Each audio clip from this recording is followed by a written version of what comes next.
one of our instructors, he said, if you start to freak out in the burn tower, you can't take your mask off. He said, so if you're freaking out, I'm going to grab your head and I'm going to put you mask to mask with me and I'm going to look in your eyes and I'm literally going to yell at you so that you get out of your spiral and back to where reality. Mhm. So he's not petting your head saying it's going to be okay. No, he's grabbing your face and he's like, come back to reality. Come back to the moment, you know? That's almost like how we teach is we're just direct, breathe in, breathe out, count to three, you know, because regulating your nervous system does not have to equate to a spa, a day at the spa, you Mhm. know? Absolutely. It is training. And exactly, it's like I know that I press this button and I'll have 3 minutes to train me to get back in Mhm. the moment and do the job I need to do. Welcome to the First Responder Families podcast, sponsored by Shatterproof at FHE Health, a nationally recognized behavioral health provider. I am your host, Ivana Bada, a director of family services at FHE Health and a family, couples, and trauma therapist. Join me for meaningful conversations and talks that support wellness and mental health of first responders and their families.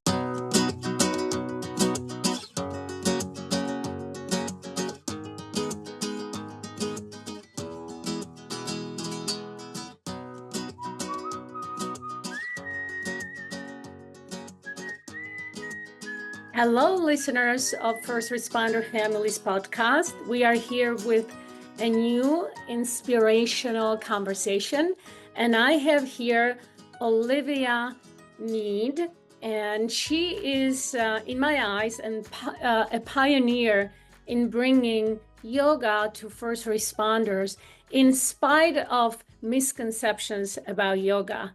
Welcome, Olivia. Thank you, Ivana. I'm so happy to be here with you and get to talk with you again. Yeah, this is always my favorite thing to do and thing to talk about.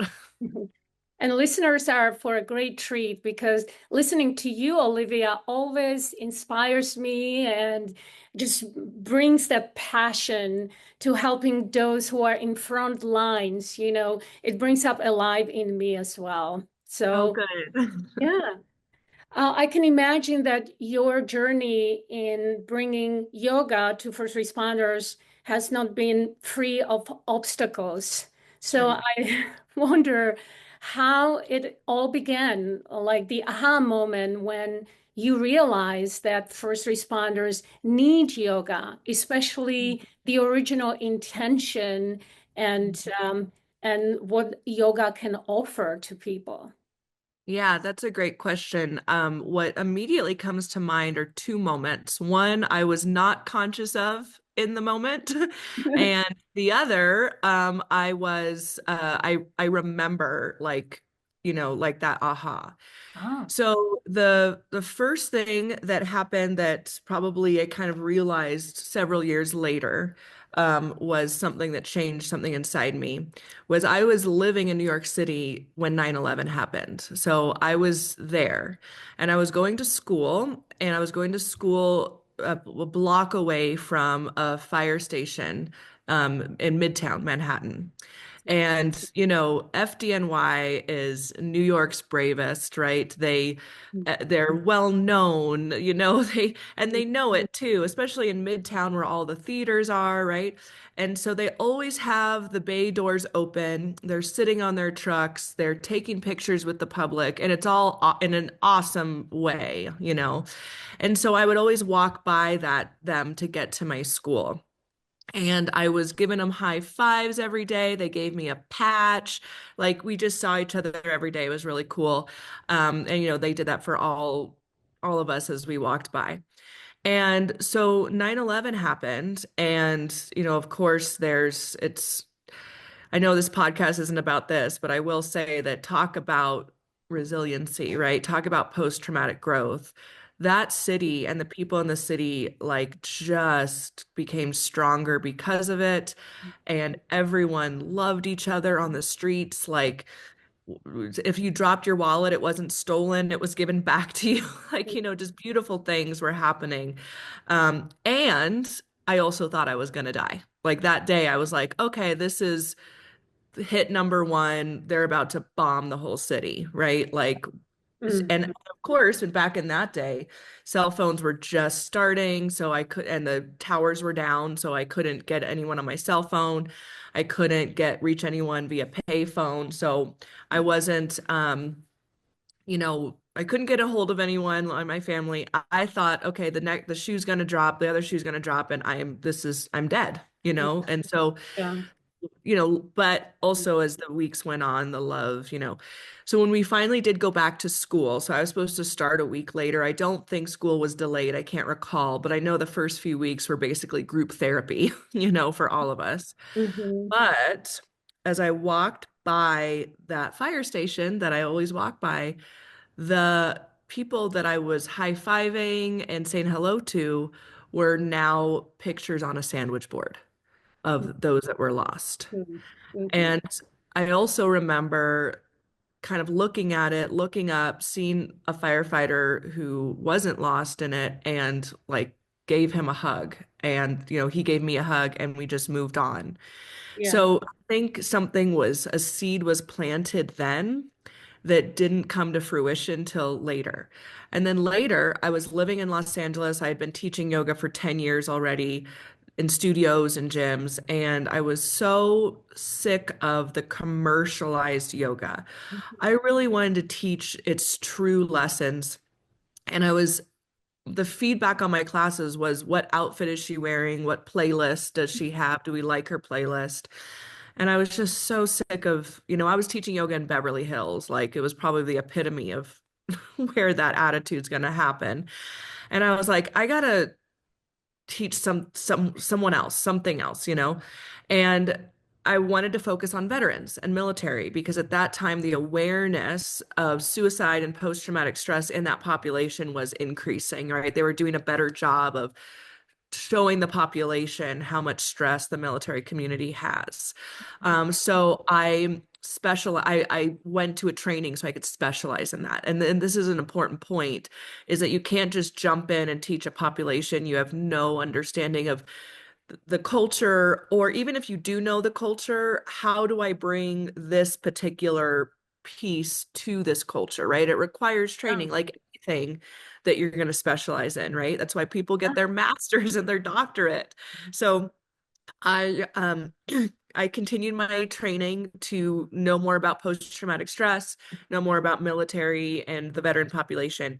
And I started teaching in VAs. So I was teaching those who have diagnosed post-traumatic stress, who are having inpatient programs to help them with substance abuse or post-traumatic stress. And I was teaching yoga there.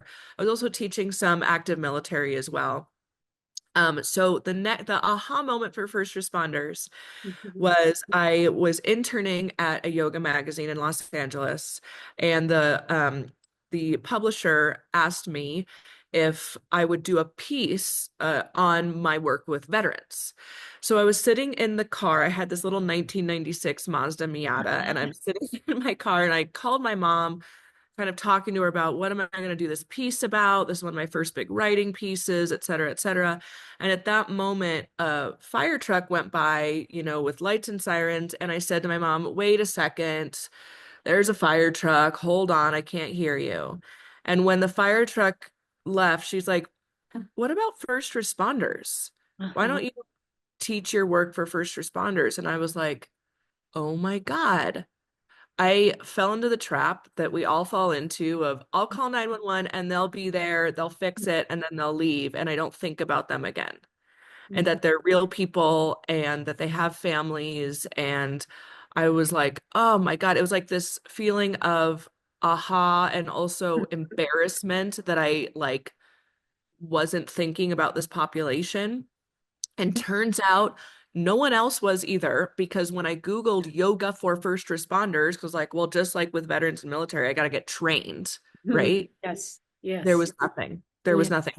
There are a lot of yoga programs to be trained to teach veterans and military, none at that time for first responders. And I was still in my car because I was Googling this on my phone and I was like, okay, well, I can't ignore this now. Like, this is the calling, right? So literally say this all happened within 20 minutes. I then on my phone found an email for Los Angeles Fire Department and I was like, what about yoga?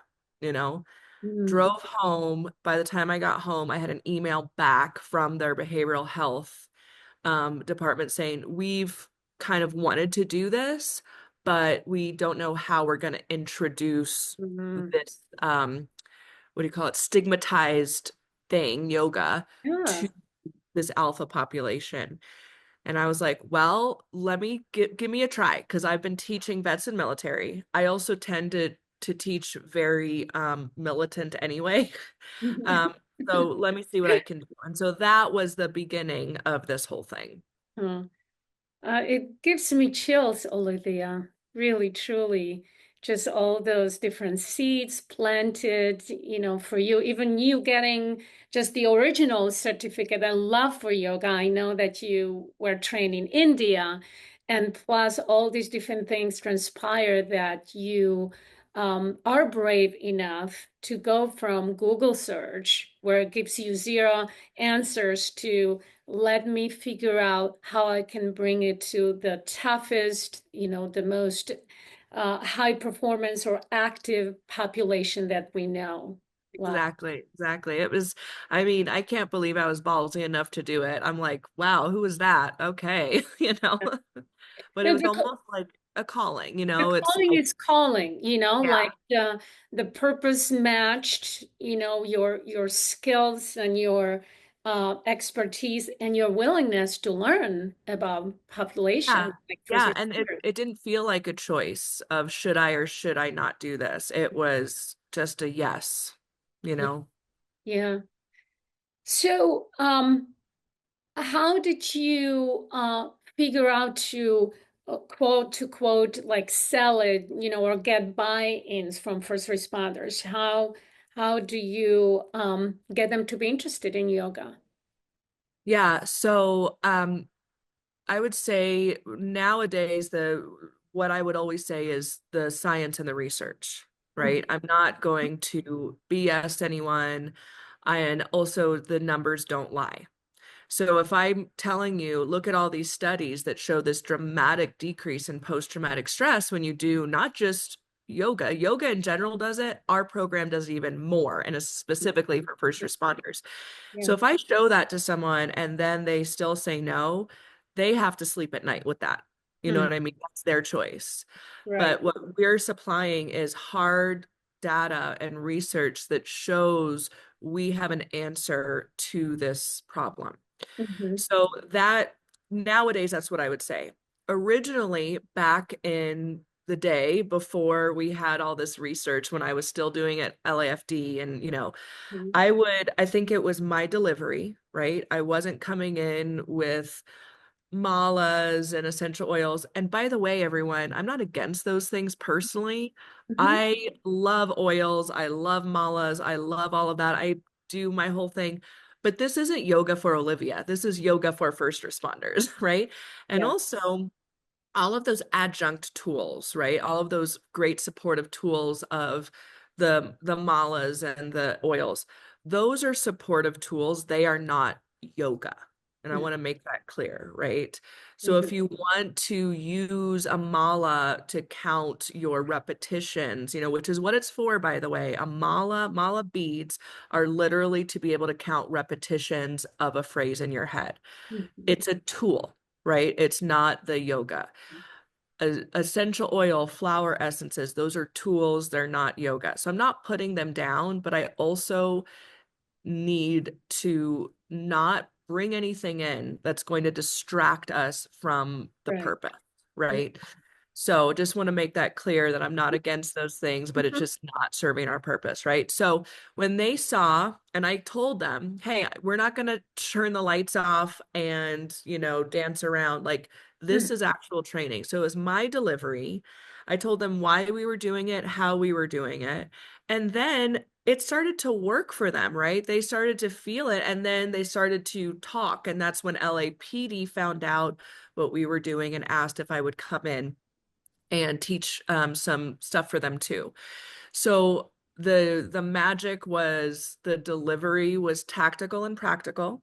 And Mm-hmm. then as time went on and I leaned on other research, we got our own research, then I can lead with that in combination with our delivery. And you know this because you've come to our training and Yes. you know we're we're not only training you in what, right, but in how you deliver it because that is part of the secret sauce for buy-in. Yeah.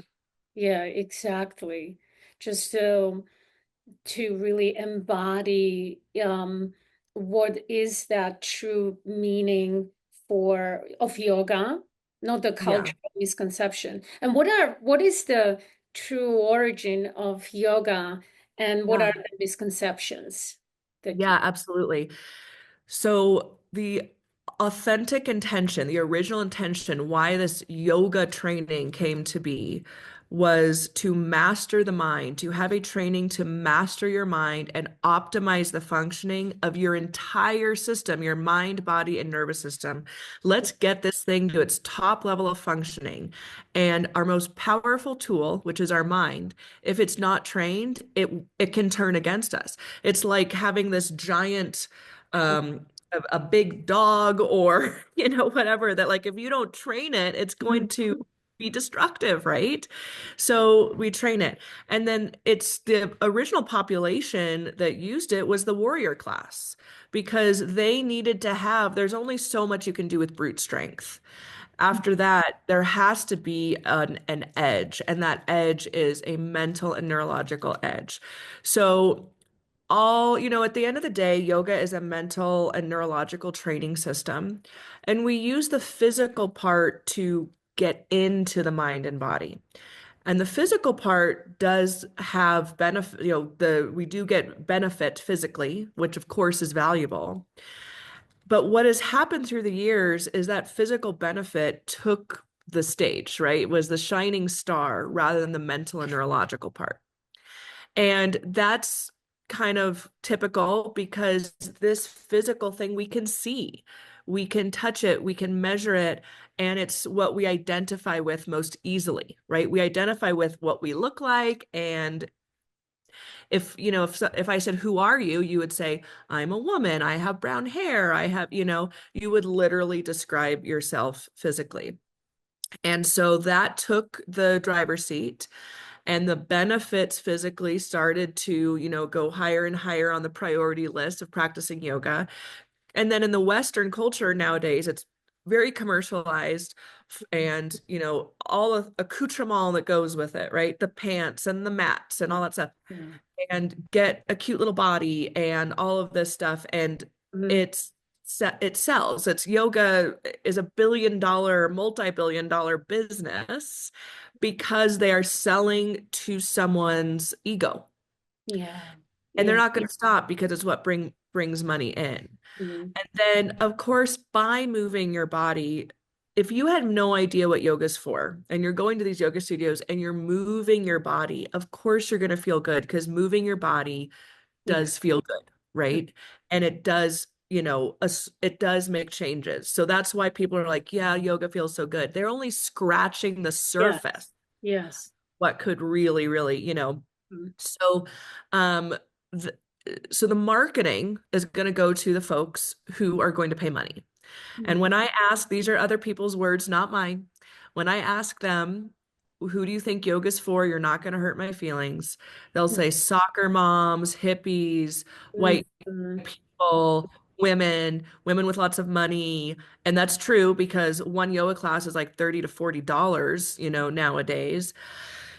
And again, that's a whole other thing. I'm not saying yoga studios are sitting there charging an astronomical amount because they just feel like it. No, nowadays they got to rent the studio. They have to make the studio cute. They have to have so this is just normal stuff. But unfortunately, it's isolating people from this very necessary training for being a human, just in general, because life is stressful regardless. And so then beyond just regular humans should be doing this work, then you take folks who are seeing unnatural things every day.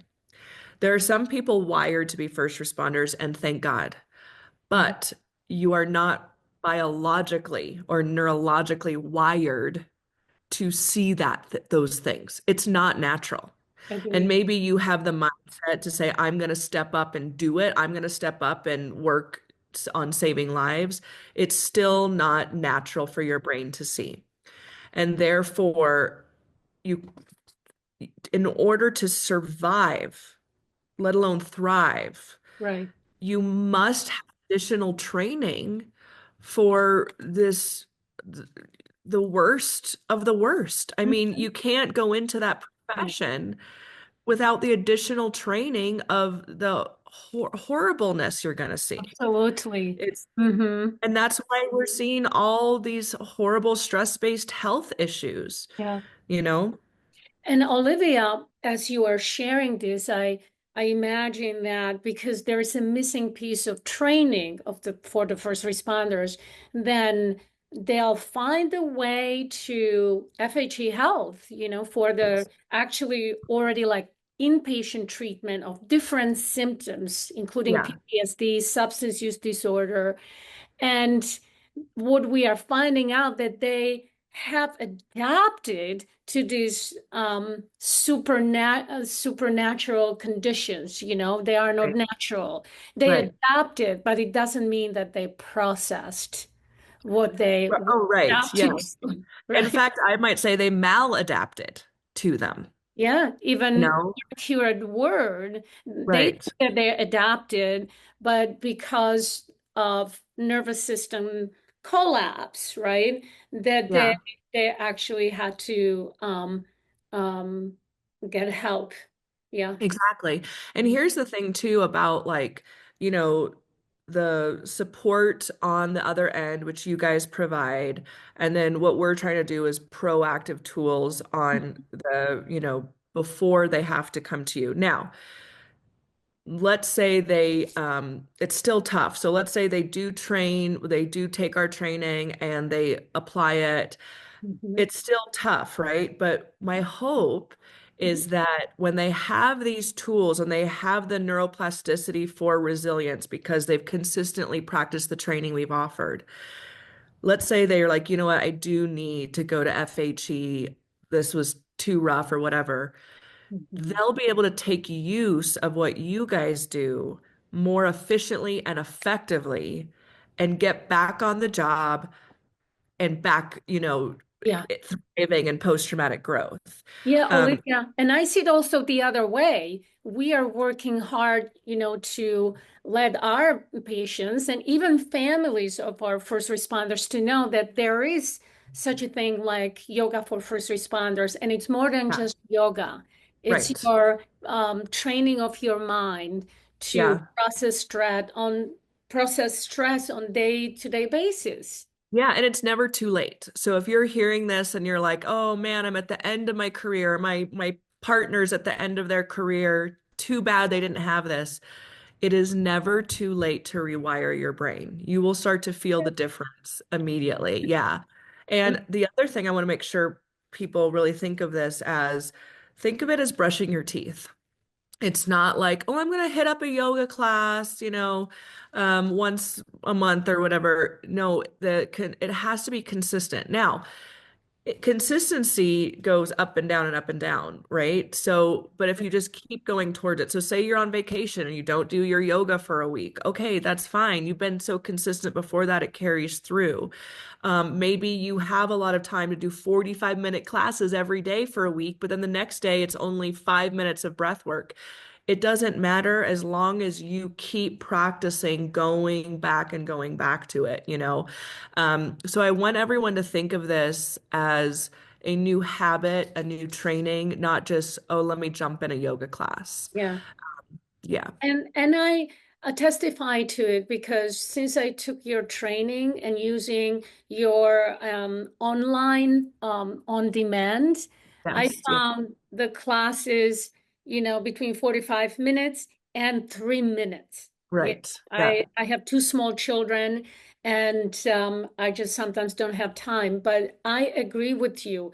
The brain just needs consistency, whether Mhm. it's 3 minutes or it is 45 minutes, whether it's a neurological reset or it is movement or it is cognitive reframe. It's all the same neural pathway. Yeah. Absolutely. Exactly. The brain needs to know, oh, I have this to go back to. I have this to go back to. And Yeah. it's almost like I think of it as like my anchor or my partner. Okay, this is a hard moment. I have I have something to go back to. I know. Because you know when things hit you and they're hard, like I had a hard day last week. Mhm. And I just got in my car and I was like I could, first of all, it's awareness. I knew Yes. that I was not grounded because I was sweating, and I was like short of breath sitting in my car. And I was like, okay, this is what's happening. A is my nervous system does not feel grounded. Mm-hmm. I have tools. I have tools. That's okay. Without that, you spiral because you feel like, oh my God, what's happening? What's happening? What do I do? It's almost like you can grab on to Yeah, something. yeah, You yeah. grab onto your breath. So, I sort of talked it out loud in the car. I did my breathing. I used all the tools that I've consistently practiced when I quote unquote didn't need them, so that when I did need them, it was automatic. Mhm.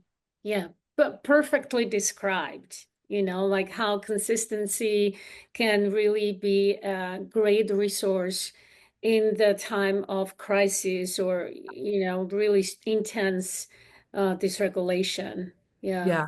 Yeah, Mm. absolutely. And like you said with on demand, and that's why we made it. So it's an app, and I'll make sure you get links and Mhm. codes, Yeah. all of that stuff, because we made it so people could have this in their pocket, Yeah. literally on their I, phone. I swear by it because, I am considering myself a responder to people in crisis. Yeah. I'm far from the first responder, but I really relate to your app um, sometimes more than other meditation apps because I Mhm. just need something relatable. I don't need any music, I don't need any soft voice.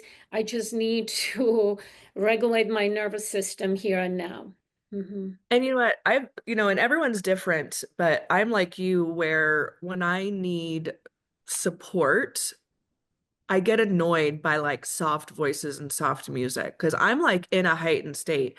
And it reminds me of when I did one of the firefighter trainings I would do. One of our instructors, who was a friend of Eric's, and they were on the same department, but he said if you start to freak out in the burn tower, you can't take your mask off. And Yeah. sometimes that happens without your even control. And I mean, that you will die. Mhm. He Mhm. said, so if you're freaking out, I'm going to grab your head and I'm going to put you mask to mask with me, and I'm going to look in your eyes and I'm literally going to yell at you so that you get out of your spiral and back to where reality. Mhm. So he's not petting your head saying it's going to be okay. No, he's grabbing your face and he's like, come back to reality, come back to the moment. And that's almost like how we teach is we're just direct, breathe in, breathe out, count to three, because we regulating your nervous system does not have to equate to a spa, a day at the spa. You Mhm. know, Absolutely. it is training. And exactly, it's like I know that I press this button and I'll have 3 minutes to train me to get back, in Mhm. the moment and do the job I need to do. Yeah, exactly. Because you don't need to be relaxed if you are on the job and you are dysregulated. Yeah. It's not about getting into some sort of relaxed state, which brings me into what I learned from your training is the flow state and Oh, how, yeah. how really we function, but also perform the best. How would you define what the flow state Flow is? state, we love to talk about. It's so cool. And some people may recognize it as called in the zone or being in the pocket, right? And all of us have experienced this because it's not always when you're doing high performance.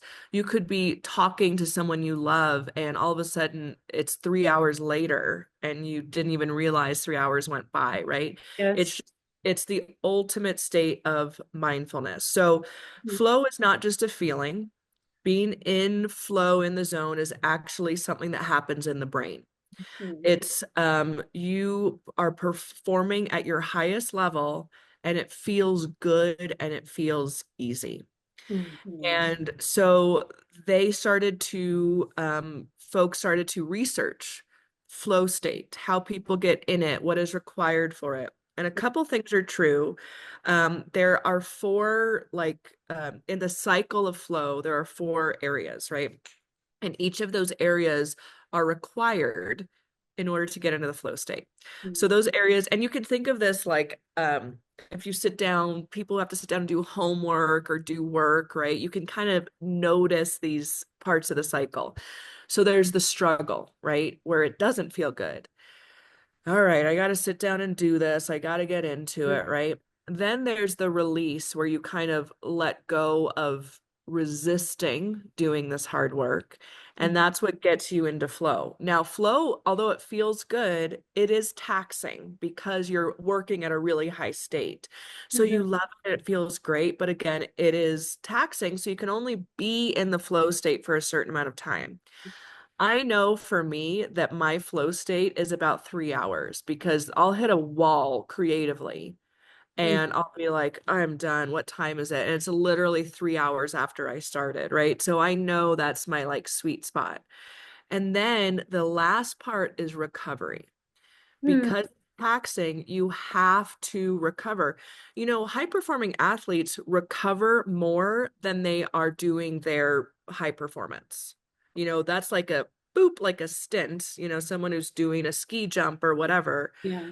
The rest of the time they're recovering.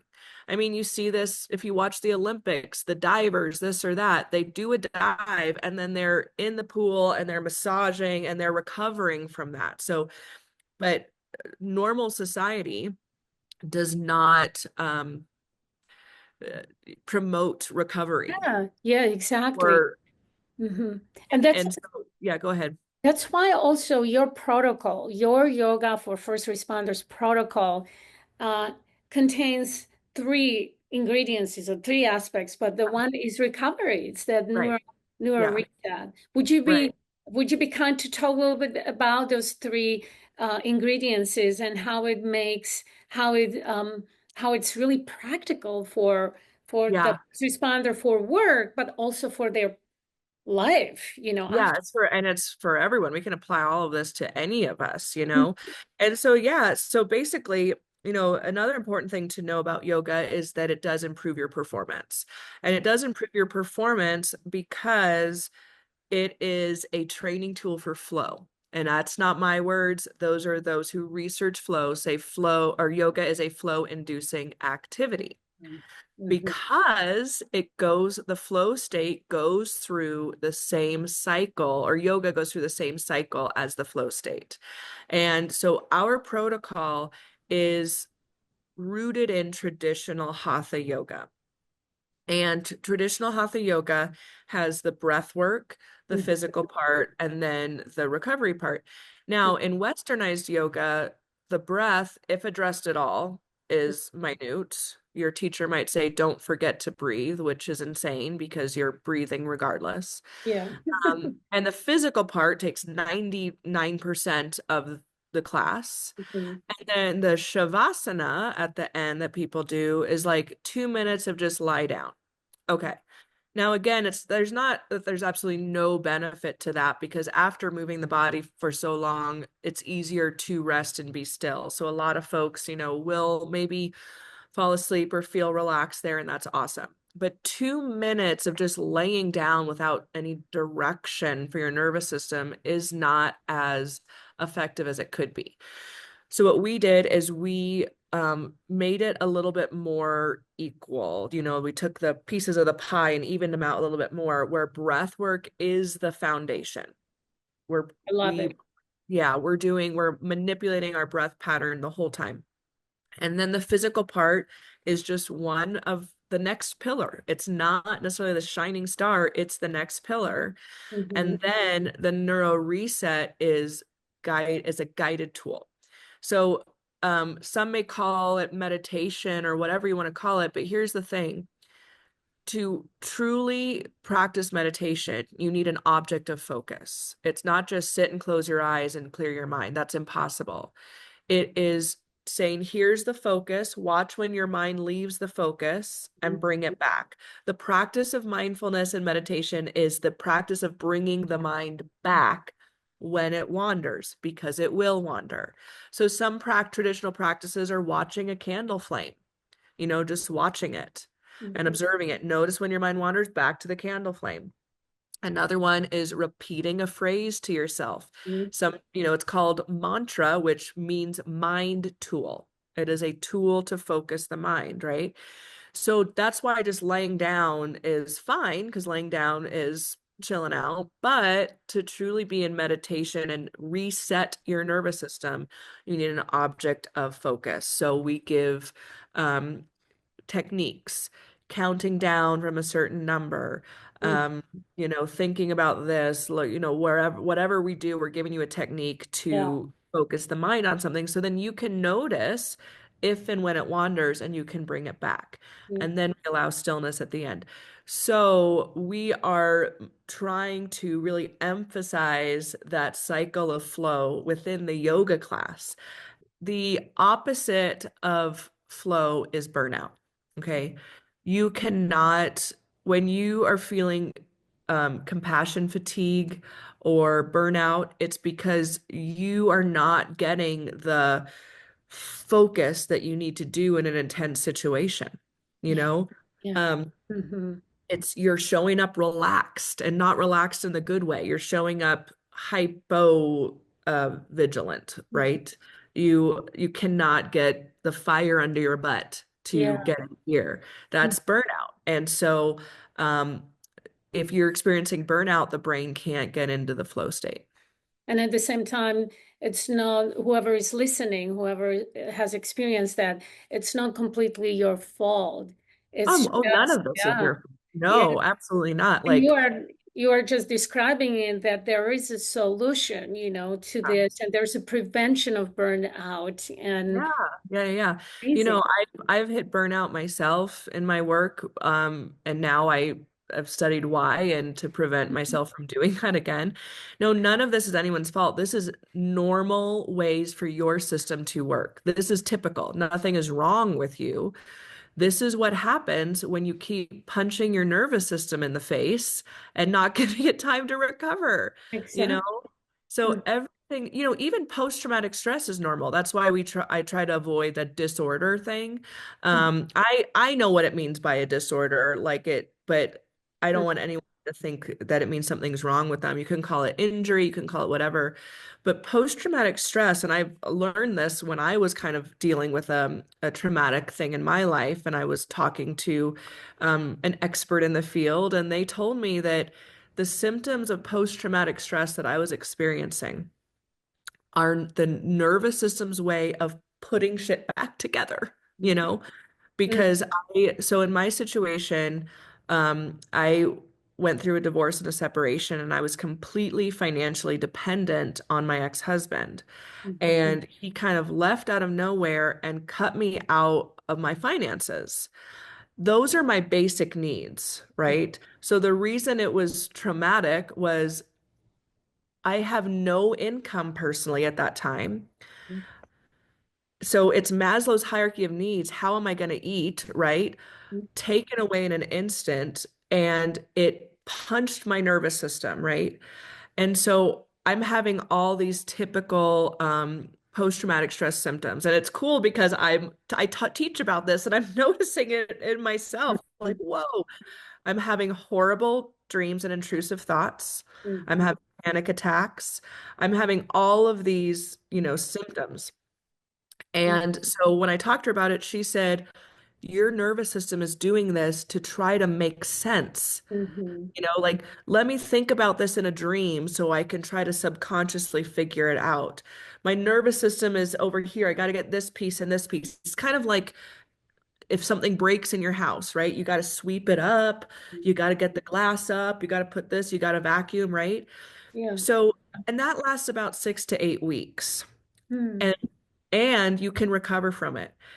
And like clockwork, 6 to 8 weeks, although I was still in horrible stress going through this divorce and separation, Mhm. those extreme symptoms started to subside after 6 to 8 weeks, right? It went from post-traumatic stress to, okay, this is what we're going to do, right? Yeah. I think it's because of all the years of practicing and teaching this, my nervous system was able to return to regulation after dysregulation. Yeah. Now, if it continues after 6 or 8 weeks, then it's like, okay, this is an injury, like a broken bone, and I need to take some time off to really truly heal it, put a cast on it, do Mhm. some rehab on it, all of that stuff, right? And so I explain this because post-traumatic stress or post-traumatic stress injury is Mhm. no one's fault. And it's actually very normal and typical and part of your nervous system's, um, tools or abilities, you know, but you got to help it out, right? You got to Mhm. go to, like, if you have a broken leg, you got to go to the doctor. You got to put the cast on. You got to do all the stuff. And when it comes to a nervous system injury, we don't do that. I mean, imagine like a baseball player who hurt their shoulder and they just keep throwing pitches and then wonder why they're addicted to pain meds and they're mad all the time and they can't sleep. You are in pain. You are Mhm. injured. Stop playing. Go recoup, you know? Yeah. So that's how I look at it. So none of this stuff should have any shame associated with it. It is very, very, very normal. We have just not been given the tools to heal. Yeah, that really resonates with me. And also how important it is to reframe that PTSD, as a normal response of the nervous system to either chronic stress or some instant stress. Yeah. Right. Yeah, And- absolutely. Almost think, I know this is going to sound weird, but when you feel that, can you thank your nervous system? I like to do this all the time. Your nervous system isn't is and your body is always trying to protect you, right? It's always on your side, but it may not do it in the right way, right? But you have to thank it and be like, okay, thank you. I know you're trying to protect me right now. Mhm. Thank you. We're going to do X, Y, or Z, but don't make your nervous system or your body your enemy, right? It's trying to help you, and maybe it's the not the right way to help you. It's like my little toddler when she wants to, I kind of came in from being cold. She's like, "Mom, are you cold?" And I said, "Yeah." And she's like, "Okay, I help." And she gave me a kiss on my leg, and she was like, "Better?" Just help me not being cold, right? But her intention was to support me. So it's the same thing with your nervous system. Its intention is to support you. You just have to guide it which way to go. Yeah, beautiful. And in yoga training, we train our mind in awareness. And the awareness becomes aware of nervous system dysregulation. So Right. there's a more communication between you who is aware and you are just, yeah, you expressing gratitude to, okay, something is going on, thank you for Mhm. alerting me. Correct. I got Yeah. you. I got you in a way. You can use the tools, and breath is always available. That's perfect, Ivana, the way you said that, because that is yoga. That's yoga. True yoga philosophy is that there's the you experiencing the life, which they call ego. It's not ego that we think of like egotistical. No, ego is just the person. And then there's the awareness, the consciousness. And that's the one that is watching the ego. Like, when I started to have sweaty armpits the other day, and I was like, whoa, look at what's happening. I'm having a response. And like you Yeah. said, the alarm goes off. It's alerting you to something. Mhm. And so that awareness, so in yoga, the true authentic philosophy of yoga is that we are trying to be more connected to our awareness than to the ego. Mm. That's all we're trying to do. Yeah. And the ego is going to have this life experience. And if we can be aware enough to notice Mhm. rather than be living in the ego, we can then course correct and make decisions and guide, like they do with airplanes, Yeah. guide that, be the air traffic control of our own systems. Yes, yes, kind of the leader, the true conscious leader of all our channels, including ego, including our inheritance from our from previous generations, right? Exactly, exactly. Like, oh my gosh, if anyone listening has kids, if you've watched Encanto, if anyone's watched Encanto, it's about, stopping and redirecting generational trauma. And it's really, really cool. But that's it. It's like what I love about at that movie, at the end of it, is she's finally aware of her grandmother's trauma so she can have compassion. And then the grandmother finally becomes aware, oh, I've put my trauma on you. So they're aware of each other and they can appreciate it and then, course correct. Yeah. So, yeah, so it's absolutely about that, which is really, really cool. I haven't ever even brought that part of it up before in an interview. So this is really cool. Yes, and I'm very moved by it. It was just a few days ago when I watched the ending of it. So when you are bringing this up, it's just again, I really feel it in the heart how Yeah. they actually had understanding for each other, a grandmother with the granddaughter, and it's just beautiful and so relatable to all of us. Yeah. Yes, absolutely. You can see it. Mm. Yeah, I think it's something that's very, very applicable. But that's the thing. When you start living in more of your awareness, you pick up on things like themes like that in a movie or this or that. Like everything starts talking to you on a different level. And yes, it does start with yoga because you can't just be like, okay, I'm going to be more aware. No, that's not how it works. Your ego is too strong. You have to train your awareness. So we train for it on the yoga mat so that it can be applied off of the yoga mat. Yeah, yeah. And I compare the time on yoga mat, even 15 minutes a day, you know, is can make that magic, increase that awareness, change direction of life, communicate, interact with loved ones differently. And I 100. want to compare it to how much time, including me, I can spend on like watching Netflix, right? Or just doing something, being on the phone Yeah. and much more time we spend mindlessly, and this takes that discipline and put it into your schedule, but Mhm. it does a really magic in the brain, Yeah. so Another thing I just kind of realized because I was about to tell you too that mhm. um, I like to do my breath work when I'm walking my dog Mm. because it's what else am I going to do when I'm walking my dog, And it's a thing I have to do. He's got to go out, right? So it's a great time to do it. You can also do a neuro reset while walking. You don't have to be lying down. You don't have to have your eyes closed. That has nothing to do with it because you may have to reset your nervous system in action, you know? Mhm.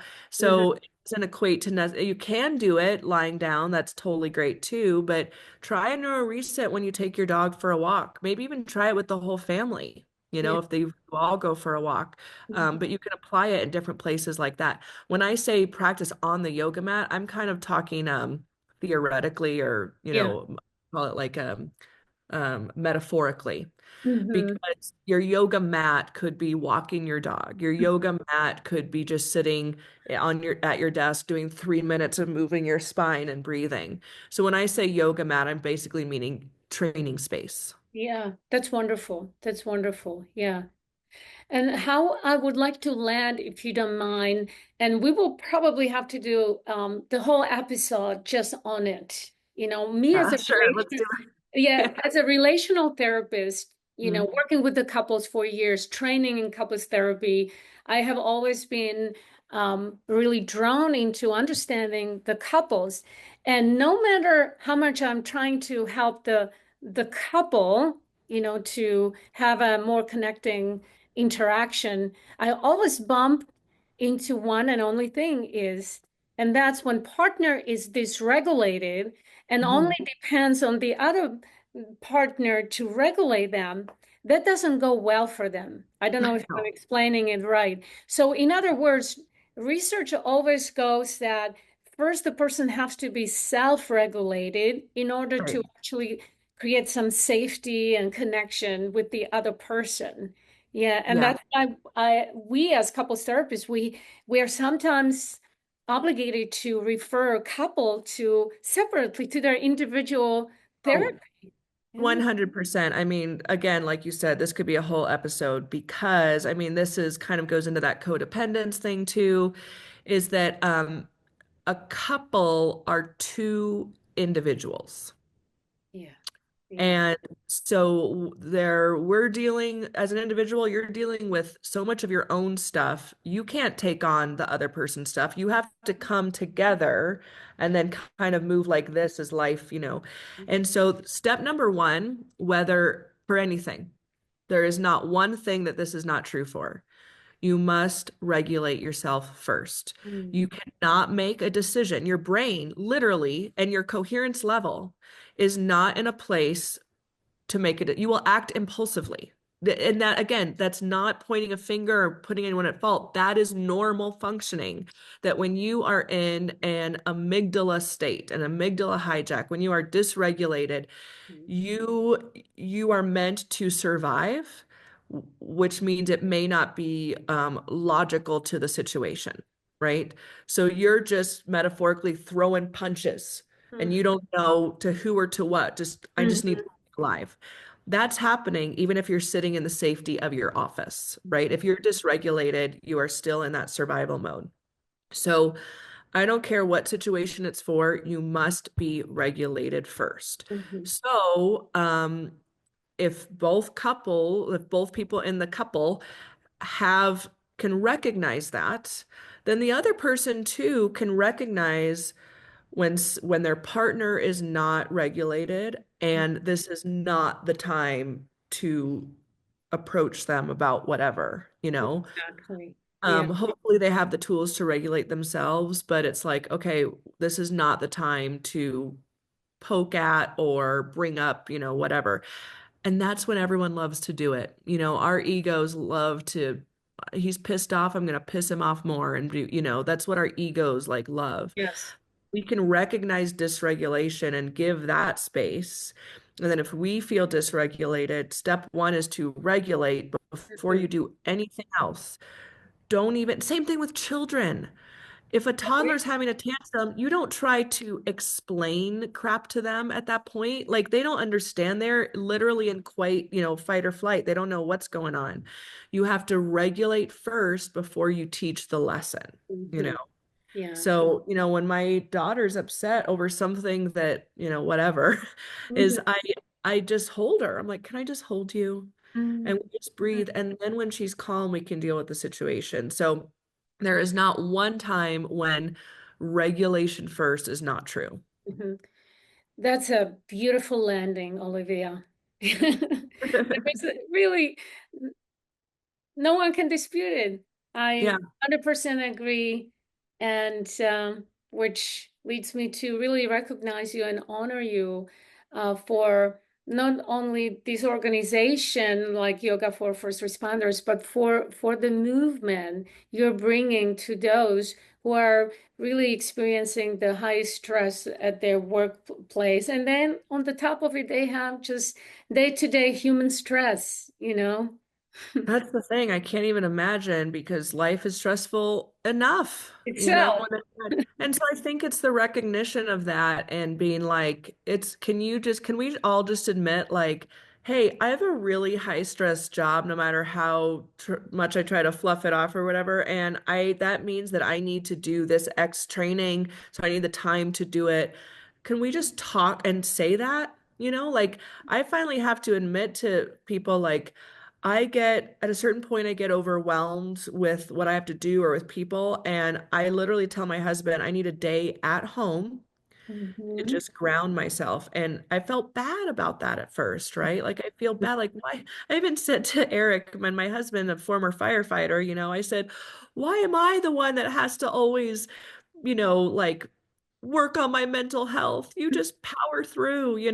And he's like, well, probably because I should be stopping and working on, Hmm. mom. I'm Yes. just like so aware of it or whatever. But again, let's just make it normalized instead of thinking that if you tell your partner, hey, I need 15 or 20 minutes, that's Hmm. whatever it's the stigma is. But let's just like make it a thing that we all need this kind of space. Yeah.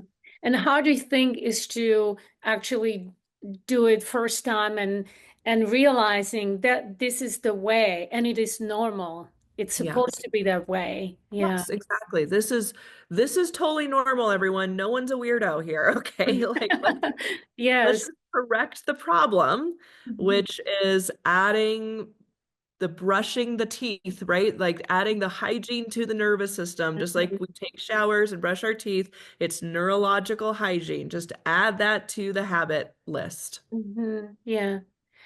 Yeah, Olivia, from the bottom of my heart, thank you. What you Yeah. found and what you continue evolve with your amazing team. Thank you so much. Well, it's fun to talk with you as always, Ivana. Thank you. Thank you for tuning in. The First Responder Families podcast is sponsored by Shatterproof at FHE Health, a specialized treatment program for first responders with mental health and/or substance use issues.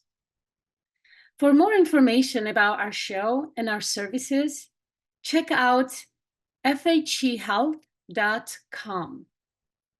The podcast website also has a place where you can share your ideas or questions for future shows. If you are struggling, we want to help. Feel free to call us at 844-714-3403 or visit fhehealth.com. We look forward to having you join us for our podcast next month. Until then, take care.